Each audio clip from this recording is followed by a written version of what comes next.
എന്നാൽ കഴിഞ്ഞ കുറച്ചു കാലമായി നിലനിൽക്കുന്ന താൽക്കാലിക ശാന്തതയ്ക്ക് വിരാമം ഇട്ടുകൊണ്ട് ഇറാനും അമേരിക്കയും തമ്മിലുള്ള നയതന്ത്ര യുദ്ധം വീണ്ടും കനക്കുകയാണ്.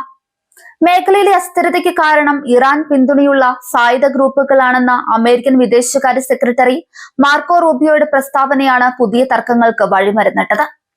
ഇതിനെതിരെ കടുത്ത ഭാഷയിലാണ് ഇറാൻ വിദേശകാര്യ മന്ത്രാലയ വക്താവ് ഇസ്മായിൽ ബഖായി രംഗത്തെത്തിയത്. അമേരിക്കയുടെ ഈ നിലപാട് മിഡിൽ ഈസ്റ്റിലെ സമാധാന അന്തരീക്ഷം തകർക്കുമെന്ന മുന്നറിയിപ്പാണ് ഇറാൻ നൽകുന്നത്. ഗൾഫ് മേഖലയിൽ സന്ദർശനം നടത്തുന്നതിനിടയിലാണ് അമേരിക്കൻ വിദേശകാര്യ സെക്രട്ടറി മാർക്കോ റൂബിയോ ഇറാന്റെ പ്രോക്സി ഗ്രൂപ്പുകൾക്കെതിരെ രൂക്ഷമായി വിമർശനം ഉന്നയിച്ചത്. മിഡിൽ ഈസ്റ്റിലെ പല രാജ്യങ്ങളിലും നടക്കുന്ന ആഭ്യന്തര സംഘർഷങ്ങൾക്കും അസ്ഥിരതയ്ക്കും പിന്നിൽ ഇറാന്റെ സാമ്പത്തിക സൈനിക സഹായം കൈപ്പറ്റുന്ന സംഘടനകളാണെന്ന് റൂബിയോ ആരോപിച്ചു. മേഖലയിൽ സമാധാനം പുനഃസ്ഥാപിക്കണമെങ്കിൽ ഇത്തരം ഗ്രൂപ്പുകളുടെ സ്വാധീനം ഇല്ലാതാക്കണമെന്നും അദ്ദേഹം വ്യക്തമാക്കി. മാർക്കോ റൂബിയോയുടെ ആരോപണങ്ങളെ പൂർണ്ണമായും തള്ളിക്കളഞ്ഞ ഇറാൻ അമേരിക്കയ്ക്കെതിരെ കടുത്ത പ്രത്യാരോപണങ്ങളാണ് ഉന്നയിച്ചിരിക്കുന്നത്. മിഡിൽ ഈസ്റ്റിൽ ഇന്ന് കാണുന്ന എല്ലാ പ്രശ്നങ്ങൾക്കും കാരണം ഇറാനല്ല, മറിച്ച് അമേരിക്കയുടെ അനാവശ്യ ഇടപെടലുകളാണെന്ന് ഇസ്മായിൽ ബഖായി തുറന്നടിച്ചു. ദശാബ്ദങ്ങളായി തുടരുന്ന US ഇടപെടലുകളും അധിനിവേശ താല്പര്യങ്ങളുമാണ് മേഖലയിലെ സമാധാനത്തിന് ഏറ്റവും വലിയ തടസ്സമെന്നും അദ്ദേഹം കുറ്റപ്പെടുത്തി.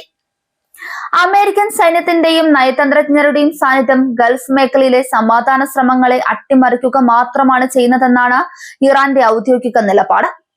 പ്രാദേശികമായ പ്രശ്നങ്ങൾ പരിഹരിക്കാൻ മിഡിൽ ഈസ്റ്റിലെ രാജ്യങ്ങൾക്ക് പരസ്പര ചർച്ചകളിലൂടെ സാധിക്കുമെന്നും അവിടെ മൂന്നാമതൊരു രാജ്യത്തിന്റെ ഇടപെടൽ ആവശ്യമില്ലെന്നും ബഖായി വ്യക്തമാക്കി. അമേരിക്കൻ സാമ്രാജ്യത്വ നയങ്ങൾ പശ്ചിമേഷ്യയെ കൂടുതൽ തകർച്ചയിലേക്ക് മാത്രമേ നയിക്കൂ എന്ന് ഇറാൻ അടിവരയിട്ട് പറയുന്നു. അമേരിക്കൻ ഭരണകൂടത്തിൽ നിന്നും സമീപകാലത്തായി പുറത്തുവരുന്ന പരസ്പര വിരുദ്ധമായ പ്രസ്താവനകളെയും ഇറാൻ ശക്തമായി വിമർശിച്ചു. ഒരു വശത്ത് സമാധാന ചർച്ചകളെ കുറിച്ച് സംസാരിക്കുകയും മറുവശത്ത് ഇറാനെതിരെ ഉപരോധങ്ങളും കടുത്ത പ്രസ്താവനകളും നടത്തുകയും ചെയ്യുന്നത് അമേരിക്കയുടെ ഇരട്ടത്താപ്പാണ് കാണിക്കുന്നത്. ഇത്തരം നിലപാടുകൾ വിശ്വസിക്കാൻ കൊള്ളാത്തതാണെന്നും അന്താരാഷ്ട്ര തലത്തിൽ അമേരിക്കയുടെ വിശ്വാസ്യത ഇത് ചോദ്യം ചെയ്യുന്നുണ്ടെന്നും ഇറാൻ ചൂണ്ടിക്കാണിക്കുന്നുണ്ട്. ഈ പുതിയ തർക്കങ്ങൾ ഇരു രാജ്യങ്ങളും തമ്മിൽ അടുത്തിടെ ഒപ്പുവെച്ച സുപ്രധാനമായ ധാരണാപത്രത്തിന്റെ ഭാവിയെ പോലും അപകടത്തിലാക്കിയിരിക്കുകയാണ്. മേഖലയിലെ സംഘർഷങ്ങൾ ലഘൂകരിക്കുന്നതിനും നയതന്ത്രപരമായ ചർച്ചകൾ മുന്നോട്ട് കൊണ്ടുപോകുന്നതിനുമാണ് ഈ ധാരണാപത്രം ഒപ്പുവെച്ചിരുന്നത്. എന്നാൽ അമേരിക്കയുടെ ഭാഗത്തു നിന്നുണ്ടാകുന്ന പ്രകോപനങ്ങൾ ഇതിന്റെ സുഗമമായ നടത്തിപ്പിന് വലിയ ഭീഷണിയാണ് ഉയർത്തുന്നത്. അമേരിക്കയുടെ ഭാഗത്തു നിന്നുള്ള ഇത്തരം കുറ്റപ്പെടുത്തലുകൾ പരസ്പര വിശ്വാസത്തെ പൂർണ്ണമായും തകർക്കുമെന്ന് ഇറാൻ മുന്നറിയിപ്പ് നൽകി. ചർച്ചകളിലൂടെ പ്രശ്നങ്ങൾ പരിഹരിക്കാൻ ശ്രമിക്കുമ്പോൾ തന്നെ മറ്റൊരു വശത്തു കൂടി ആക്രമണോത്സുകമായ നയതന്ത്രം സ്വീകരിക്കുന്നത് അംഗീകരിക്കാൻ കഴിയില്ല.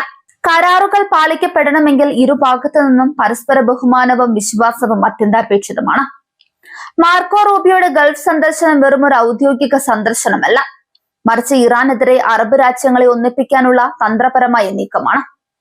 ഗൾഫ് രാജ്യങ്ങളുമായി സൈനിക സാമ്പത്തിക സഹകരണം ശക്തമാക്കുന്നതിലൂടെ മേഖലയിൽ ഇറാന്റെ സ്വാധീനം കുറയ്ക്കുകയാണ് അമേരിക്ക ലക്ഷ്യമിടുന്നത്. എന്നാൽ അമേരിക്കയുടെ ഈ വിഭജന രാഷ്ട്രീയം മിഡിൽ ഈസ്റ്റിൽ വീണ്ടും ഒരു യുദ്ധഭീതിയാണ് ഉണ്ടാക്കുന്നത്. സിറിയ, യമൻ, ലെബനൻ തുടങ്ങിയ രാജ്യങ്ങളിൽ നിലനിൽക്കുന്ന അടിയന്തര പ്രതിസന്ധികൾ ചൂണ്ടിക്കാണിച്ചാണ് അമേരിക്ക ഇറാനെ പ്രതിക്കൂട്ടിൽ നിർത്തുന്നത്. ഈ രാജ്യങ്ങളിലെ വിപ്ലവ ഗ്രൂപ്പുകൾക്ക് ഇറാൻ നൽകുന്ന പിന്തുണയാണ് ഇവിടെ സമാധാനം ഇല്ലാതാക്കുന്നതെന്നാണ് വാഷിംഗ്ടൺ ആവർത്തിക്കുന്നത്. എന്നാൽ ഈ രാജ്യങ്ങളിലെല്ലാം അമേരിക്ക നടത്തിയ സൈനിക ഇടപെടലുകളാണ് ഇപ്പോഴത്തെ തകർച്ചയ്ക്ക് കാരണമെന്നാണ് ഇറാൻ ഇതിന് മറുപടി നൽകുന്നത്. ഇറാനും അമേരിക്കയും തമ്മിലുള്ള ബന്ധം മോശമാകുന്നത് അന്താരാഷ്ട്ര എണ്ണ വിപണിയെയും സാമ്പത്തിക രംഗത്തെയും ദോഷകരമായി ബാധിക്കും. തന്ത്രപ്രധാനമായ ഹോർമുസ് കടലിടുക്ക് ഉൾപ്പെടെയുള്ള മേഖലകളിൽ സംഘർഷം രൂക്ഷമാകുന്നത് ആഗോള വ്യാപാരത്തിന് വലിയ ഭീഷണിയാണ്. സുരക്ഷിതമായ കപ്പൽ ഗതാഗതത്തിന് മിഡിൽ ഈസ്റ്റിലെ സമാധാനവും അനിവാര്യമാണ്. അമേരിക്കൻ ഉപരോധങ്ങൾ നിലനിൽക്കുമ്പോഴും തങ്ങളുടെ പ്രതിരോധ സംവിധാനങ്ങളും പ്രാദേശിക സ്വാധീനവും വിട്ടുവീഴ്ചയില്ലാതെ സംരക്ഷിക്കുമെന്ന നിലപാടിലാണ് ഇറാൻ ഭരണകൂടം. ബാഹ്യശക്തികളുടെ ഭീഷണികൾക്ക് മുൻപിൽ തലകുനിക്കില്ലെന്ന് ഇറാന്റെ പുതിയ പ്രസ്താവനകൾ വ്യക്തമാക്കുന്നുണ്ട്. തദ്ദേശീയമായ കരുത്തും സഖ്യകക്ഷികളുടെ പിന്തുണയും ഉപയോഗിച്ച് അമേരിക്കൻ സമ്മർദ്ദങ്ങളെ അതിജീവിക്കാൻ തങ്ങൾക്ക് കഴിയുമെന്ന് ഇറാൻ വിശ്വസിക്കുന്നു. യൂറോപ്യൻ രാജ്യങ്ങളും മറ്റ് അന്താരാഷ്ട്ര ശക്തികളും മിഡിൽ ഈസ്റ്റിലെ ഈ പുതിയ സംഭവ വികാസങ്ങളെ വളരെ ഉത്കണ്ഠയോടെയാണ് കാണുന്നത്. ഒപ്പുവെച്ച കരാറുകൾ പരാജയപ്പെടുന്നത് മേഖലയിലെ വീണ്ടും ഒരു അനിശ്ചിതത്വത്തിലേക്ക് തള്ളിവിടുമെന്ന് അവർ ഭയപ്പെടുന്നുണ്ട്. ഇറാനും അമേരിക്കയും തമ്മിൽ നേരിട്ടുള്ള ഒരു സൈനിക ഏറ്റുമുട്ടലിലേക്ക് കാര്യങ്ങൾ നീങ്ങാതിരിക്കാൻ അന്താരാഷ്ട്ര തലത്തിൽ നയതന്ത്ര ഇടപെടലുകൾ നടത്തേണ്ട സമയം അതിക്രമിച്ചു കഴിഞ്ഞു. അമേരിക്കയുടെ ആഭ്യന്തര രാഷ്ട്രീയവും ഈ പ്രസ്താവനകളെ സ്വാധീനിക്കുന്നുണ്ട് എന്നാണ് വിദഗ്ധരുടെ വിലയിരുത്തൽ. ഇറാനോട് കടുത്ത നിലപാട് സ്വീകരിക്കുന്നതിലൂടെ സ്വന്തം രാജ്യത്തെ വോട്ടർമാർക്കും സഖ്യകക്ഷികൾക്കും ശക്തമായ സന്ദേശം നൽകാനാണ് അമേരിക്കൻ ഭരണകൂടം ശ്രമിക്കുന്നത്. എന്നാൽ ഇത്തരം താൽക്കാലിക രാഷ്ട്രീയ ലാഭങ്ങൾ മിഡിൽ ഈസ്റ്റിന്റെ ദീർഘകാല സമാധാന ശ്രമങ്ങളെയാണ് തകർക്കുന്നത്. വരും ദിവസങ്ങളിൽ ഈ വിഷയത്തിൽ കൂടുതൽ കടുത്ത നിലപാടുകൾ ഇരുഭാഗത്തു നിന്നും ഉണ്ടായേക്കാം. അമേരിക്ക തങ്ങളുടെ ഉപരോധങ്ങൾ കൂടുതൽ കർശനമാക്കാനോ അല്ലെങ്കിൽ ഗൾഫ് മേഖലയിൽ സൈനിക വിന്യാസം കൂട്ടാനോ സാധ്യതയുണ്ട്. ഇതിന് മറുപടിയായി ഇറാൻ തങ്ങളുടെ ആണവ പദ്ധതികളിലോ പ്രാദേശിക സൈനിക നീക്കങ്ങളിലോ വേഗത കൂട്ടിയേക്കാം. മാർക്കോ റൂബിയോയുടെ പ്രസ്താവനയും അതിന് ഇറാൻ നൽകിയ കടുത്ത മറുപടിയും പശ്ചിമേഷ്യൻ രാഷ്ട്രീയത്തിൽ പുതിയൊരു പോരാട്ട വീതി തുറന്നിരിക്കുകയാണ്. ഒപ്പുവെച്ച ധാരണാപത്രങ്ങൾ പോലും അപ്രസക്തമാകുന്ന രീതിയിലാണ് കാര്യങ്ങളുടെ പോക്ക്.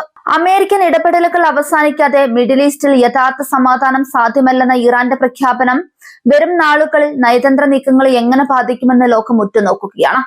പ്രാദേശിക സമാധാനം എന്നത് ഇപ്പോഴും ഇരു രാജ്യങ്ങളുടെയും രാഷ്ട്രീയ താൽപര്യങ്ങൾക്ക് നടുവിൽ ഒരു ചോദ്യചിഹ്നമായി തുടരുന്നു.